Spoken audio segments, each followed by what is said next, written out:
गरुड़ पुराण के अनुसार शमशान की तरफ पीछे मुड़कर क्यों नहीं देखते हैं। मित्रों, गरुड़ पुराण में भगवान विष्णु ने गरुड़ को प्राणियों की मृत्यु, यमलोक यात्रा, नरक योनियों तथा सद्गति जैसे विषय से संबंध एवं अनेक रहस्यमय प्रश्नों का उत्तर दिया है। इसी क्रम में यह भी बताया गया कि किसी व्यक्ति का दाह संस्कार करने के बाद उसके परिजनों को श्मशान घाट की तरफ पीछे मुड़कर कभी नहीं देखना चाहिए। आखिर क्या है इसका मुख्य धार्मिक कारण, जिसका वर्णन हिंदू धर्म के गरुड़ पुराण में किया गया, जो आज हम लोग इसके बारे में जानेंगे। गरुड़ पुराण के अनुसार शमशान की तरफ पीछे मुड़कर क्यों नहीं देखते हैं। शमशान की तरफ पीछे मुड़कर क्यों नहीं देखते हैं। जीवन का सबसे बड़ा सत्य मृत्यु है, फिर भी कुछ लोग इस बात को मानने से कतराते हैं।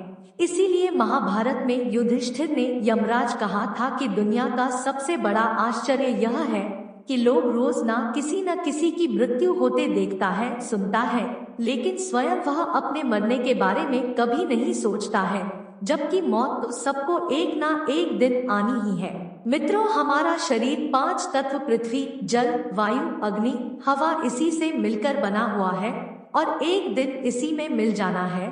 हिंदू धर्म में जन्म से लेकर मृत्यु तक कुल 16 संस्कार हैं, जिनमें 16वां संस्कार है अंतिम संस्कार। इस संस्कार के अंतर्गत कई वैदिक नियम बताए गए हैं, जिनका पालन करना जरूरी होता है, अन्यथा ऐसा माना जाता है अगर इन नियमों के पालन में किसी प्रकार की कमी हुई तो मृतक की आत्मा को बड़े कष्ट उठाने पड़ सकते हैं।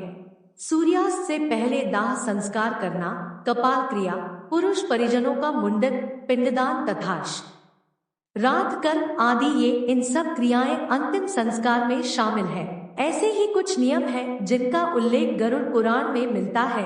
इसी में यह बताया गया है कि मृतक का दाह संस्कार करने के बाद उनके परिजनों में से किसी को भी शमशान घाट की तरफ पीछे मुड़कर नहीं देखना चाहिए। असल में दाह संस्कार करने के बाद शरीर तो जल जाता है, मगर आत्मा का अस्तित्व वही रहता है, क्योंकि भगवान श्री कृष्ण ने गीता में बताया गया है कि आत्मा को ना तो कोई शस्त्र मार सकती है, ना पानी डूबा सकती है, ना ही कोई से जला सकती है और ना ही कोई उसे मार सकती है। आत्मा अजर अमर अविनाशी है और वह आत्मा अपने शरीर का नाश होने पर अपने अंतिम संस्कार की सारी क्रिया खुद देखती है। गरुड़ पुराण में आगे बताया गया है कि मृत्यु के बाद भी कुछ लोगों की आत्मा अपने परिजनों के साथ एक जबरदस्त मोह बना रहा था। आत्मा के मोह ग्रस्त होने पर व्यक्ति की आत्मा उसके परिजनों के आसपास भटकती रहती है। इस स्थिति में मृतक की आत्मा को मुक्ति मिलने में काफी समय लग जाता है। ऐसी स्थिति में इस मोह का टूटना बहुत जरूरी होता है, क्योंकि अगर ऐसा ना हो तो मृतक की आत्मा को परलोक गमन नहीं हो पाता है। मृतक की आत्मा और परिजनों के बीच इस मोह रूपी धागे को तोड़ने के लिए कि दाह संस्कार के बाद कोई भी परिजन पीछे मुड़कर ना देखे।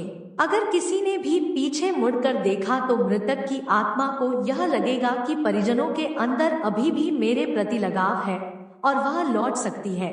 और दाह संस्कार के बाद अगर किसी ने भी पीछे मुड़कर नहीं देखा तो आत्मा को यह लगेगा कि अब उसका इस लोक में समय पूरा हो गया और वह अपने मन को दूसरे लोक में जाने के लिए तैयार कर ले। मृतक की आत्मा और इस लोक में स्थापित संबंधों को तोड़ने के लिए और भी कई कर्मकांड हैं जो 13 दिन तक चलते रहते हैं, जिनमें पीछे मुड़कर ना देखना प्रारंभिक चरण में आता है।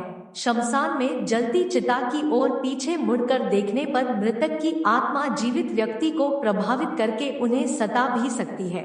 बच्चे आत्माओं के प्रभाव में जल्दी आ जाते हैं, इसीलिए शमशान से लौटते समय बच्चों को आगे रखना चाहिए। मित्रों, पीछे मुड़कर ना देखना आत्मा के लिए एक प्रकार का संदेश होता है कि अब तुम्हारा जीवित लोगों एवं परिजनों से कोई संबंध नहीं रहा, अब तुम दूसरे लोक को प्रस्थान करो, मोह के बंधन से मुक्ति के लिए आगे बढ़ो। दोस्तों, आशा करते हैं आज का यह वीडियो आपको बेहद पसंद आया होगा। वीडियो पसंद आएगा तो लाइक और सब्सक्राइब जरूर करें। राधे राधे।